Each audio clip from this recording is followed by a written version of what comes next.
Johnny master bail మీద బయటకు వచ్చిన సంగతి తెలిసిందే. అయితే జానీ మాస్టర్ ప్రస్తుతం బయటకు ఎక్కడకు రావడం లేదు. ఈ మధ్య ఫ్యామిలీని తీసుకుని అలా చిన్న వెకేషన్ కు వెళ్లాడు. ఇప్పుడు సినిమా ఫంక్షన్ కోసం మీడియా ముందుకు వచ్చాడు. Jabardasth Rakesh KCR movie pre release ఈవెంట్లో జానీ మాస్టర్ మాట్లాడిన మాటలు వైరల్ అవుతున్నాయి. జానీ మాస్టర్ ప్రస్తుతం బెయిల్ మీద బయట ఉన్నాడన్న సంగతి తెలిసిందే. అయితే జానీ ఇప్పుడు సెట్స్ మీదకు వెళ్లి వర్క్ చేస్తున్నట్టుగా కనిపించడం లేదు. ఆయనకు ఎవ్వరూ పని ఇవ్వడం లేదా? లేదంటే జానీ మాస్టర్ ఇప్పుడు వర్క్ చేయదలుచుకోలేదా? ఫ్యామిలీతో టైం గడపాలని అనుకుంటున్నాడా అన్నది తెలియడం లేదు.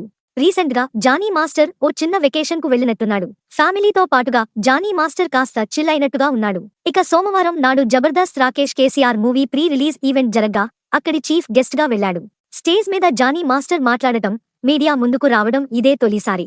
జైల్ నుంచి బెయిల్ మీద బయటకు వచ్చిన జానీ మాస్టర్ మొదటిసారిగా ఇలా మీడియా ముందుకు రావడంతో ఏం మాట్లాడతాడా అని అంతా అనుకున్నారు. రీసెంట్ గా కొన్ని సంఘటనలు జరిగాయి. ఇలా జరిగినప్పుడు బయటకు ఎవ్వరూ రారు. తనను నమ్మిన ప్రతి ఒక్కరికి, తనను ఇంట్లో బిడ్డలా అనుకుని ఆశీర్వదించిన ప్రతి ఒక్కరికి థాంక్స్ అని అన్నాడు. మీరు పెట్టుకున్న నమ్మకం ఎక్కడికి పోదు, త్వరలోనే అన్నీ తెలుస్తాయి అని జానీ మాస్టర్ అన్నాడు. రాకేష్ చాలా మంచివాడు అని, కష్టపడి ఈ స్థాయికి వచ్చాడని, అందుకే పిలిచిన వెంటనే వచ్చానని అన్నాడు. రోజా గారు కూడా ఇలా చాలా మందికి హెల్ప్ చేశారు.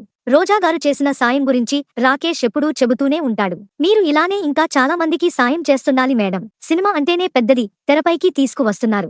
రిలీజ్ కి రెడీగా ఉందంటే మీరు సక్సెస్ అయినట్టు. భర్తకు భార్యే బలం. రాకేష్ వెనకాల సుజాత ఉండి ముందుకు నడిపిస్తోంది. ఈ మధ్య ఎన్నో జరిగాయి, కానీ నా భార్య నా వెన్నంటి ఉంది. నాకు వెన్నుముకలా నిల్చుంది. భార్యలే భర్తల్ని మంచి దారిలో నడిపిస్తుంటారు అని అన్నాడు. ఈ వీడియో ఇంతటితో సమాప్తం. వీడియో నచ్చితే లైక్ చేయండి. మరిన్ని వీడియోల కోసం సబ్స్క్రైబ్ చేసుకోండి.